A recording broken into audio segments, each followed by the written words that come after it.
যে পোলাও চালের খিচুড়ি রান্না করবে এখন মেহেদি।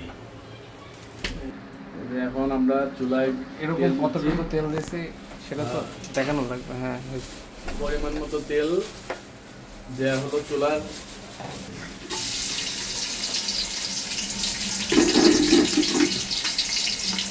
ও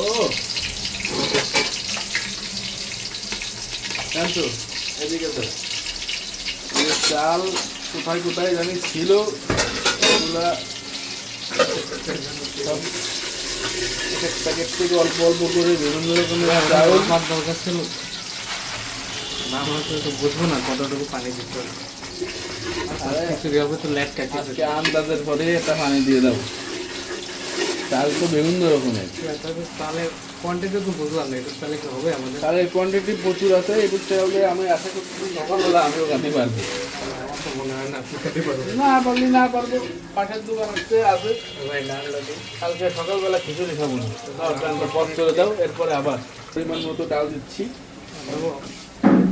আর অল্প একটু দাও। ঠিক আছে, ডালে চালে এখন আমরা একটা মিক্সচার তৈরি করছি। না বাদ দাও, হয়নি তো, না হচ্ছে না পরে বয়স পরে ভাই হালকা করে অল্প অল্প করে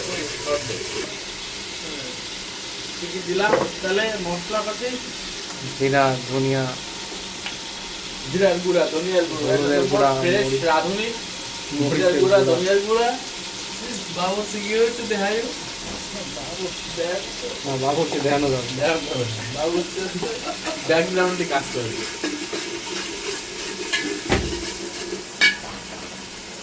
আর কোনো ডাল কি আছে? না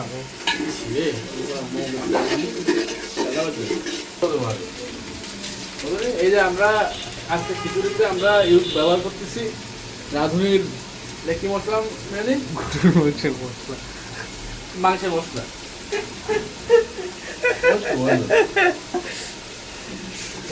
গরুর মাংসের মশলা দিয়ে খিচুড়ি রান্না হচ্ছে এখানে। মুরগির মাংস যদি মাংসের মধ্যে যদি গরুর মাংস দেওয়া হয়, ওই গরুর মাংসের মশলা দেওয়া হয়, তাহলে মনে করে এটা খাবে।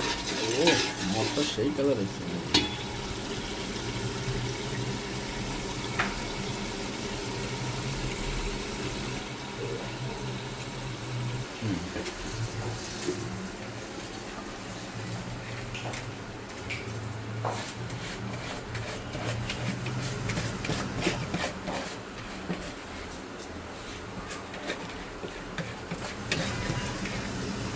তো দেখছেন চাল আর ডাল দেওয়া হলো পরিমাণ মতো। এখন কি দিতে হবে মেয়েদের? লবণ।